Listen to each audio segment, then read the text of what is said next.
Oh là la compagnie, j'espère que vous allez bien. Aujourd'hui, on se retrouve dans une nouvelle vidéo dans laquelle on va parler de iOS 15.2.1 qui vient tout juste de sortir. Donc pas de bêta pour cette mise à jour, elle vient de sortir là tout juste ce soir aux alentours de 19h30 je crois. Et comme vous allez le voir, cette mise à jour est relativement légère puisque moi ici elle fait seulement 970 MO sur mon iPhone 13 Pro et elle corrige quelques petits bugs dont un assez important, vous allez voir. Donc juste avant de rentrer dans le vif du sujet, puisque je sais qu'il y a des gens que ça intéresse, pour la version du logiciel, donc 15.2.1, et pour la version plus exacte, eh bien c'est la version 19C63.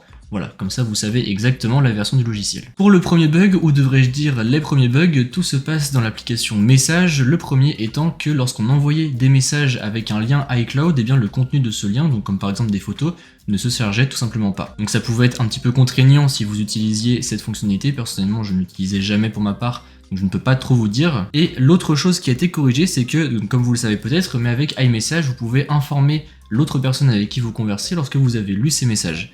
Eh bien, il y avait un bug apparemment qui faisait que lorsque certaines personnes désactivaient cette fonctionnalité-là, donc du coup la personne était censée ne plus savoir que vous aviez lu ces messages, eh bien elle était quand même au courant que vous les aviez lus, puisque malgré le fait que ça soit décoché, que la confirmation de lecture soit décochée, eh bien apparemment ça fonctionnait encore. Donc du coup normalement ces deux bugs devraient être bien corrigés et tout devrait rentrer dans l'ordre. Pour le troisième bug, c'est un bug qui concerne le CarPlay, et là pour le coup c'est un bug que personnellement j'ai eu, qui était assez chiant je dois l'admettre. Alors c'est dans CarPlay, mais en fait ça concerne surtout les applications tierces. En fait, lorsqu'on lançait certaines applications tierces dans le CarPlay, eh bien des fois on ne pouvait pas interagir du tout avec l'application, c'est-à-dire qu'en fait on avait l'application qui était affichée sur l'écran, mais l'écran était freezé, on ne pouvait rien faire dans l'application, et donc du coup en fait il fallait fermer l'application manuellement sur son iPhone pour la réouvrir avec son iPhone pour que ensuite ça marche avec le CarPlay.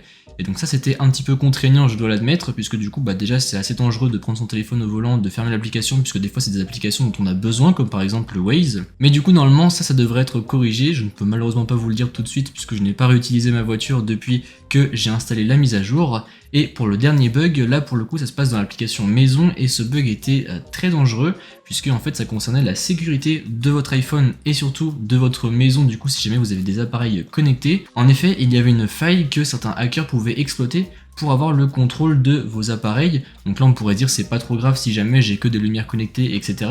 Mais imaginez-vous si quelqu'un avait par exemple une serrure connectée pour sa porte d'entrée, et bien le hacker grâce à cette faille pouvait en prendre le contrôle et donc du coup déverrouiller votre maison et cambrioler, en plus d'avoir accès à tous vos données. Donc voilà, c'était quand même pas top, mais du coup grâce à cette mise à jour, normalement tout ça devrait être corrigé. Pour ce qui est de la batterie, alors pour être honnête avec vous, ça fait 1h30 à peu près que je suis sur le logiciel, donc je n'ai pas observé pour l'instant de baisse drastique, et ça a l'air de plutôt bien tenir.